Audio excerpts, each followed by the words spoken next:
Heart failure is a bad disease, and patients who suffer from heart failure get symptomatic, breathlessness, can't walk, can't move, worsening symptoms over time, till one day they lose their lives. They have frequent hospital admissions, a lot of cost to the family, a lot of time is lost to the family in treating these patients and keeping them well. What can be done for patients with heart failure?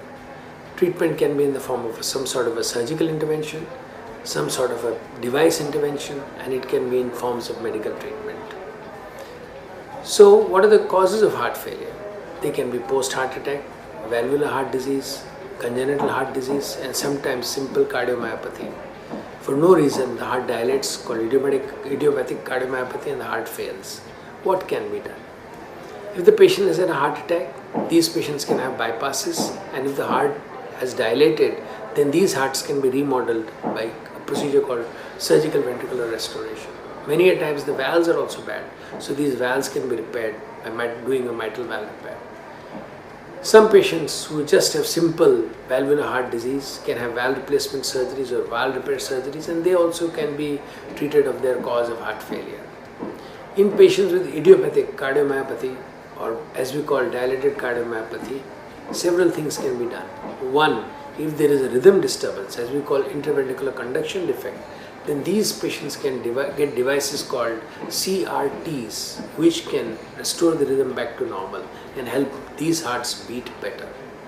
A good guideline-directed medical therapy, if given to a patient, can keep patient out of the hospital and reduce the symptoms, keep them more active, help them live a good life, and keep them out of hospital admission, which can be very expensive for patients.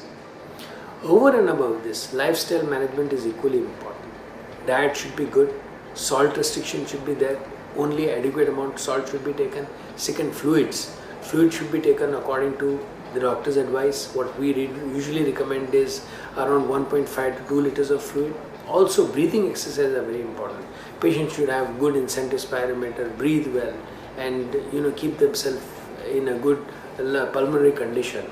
They should avoid getting any infection, take a vaccine for influenza, be very careful not to get COVID and not to get any other diseases. So that's equally important. Diet should have adequate amount of protein because these patients frequently lose protein. And if they have diabetes, then they need to keep the diabetes well under control. If they have a nephropathy, a kidney condition, then that also needs to be attended very carefully. So in this way, a patient of heart failure, he does not have to lose hope. Treating heart failure is about giving hope against hope. That's most important. So a combination of everything, a combination of surgery if required, devices if required, medical therapy if required, proper medical therapy, and of course lifestyle management can help these patients with heart failure. There's a lot that can be done, a lot should be done, and these patients can live well. Thank you very much.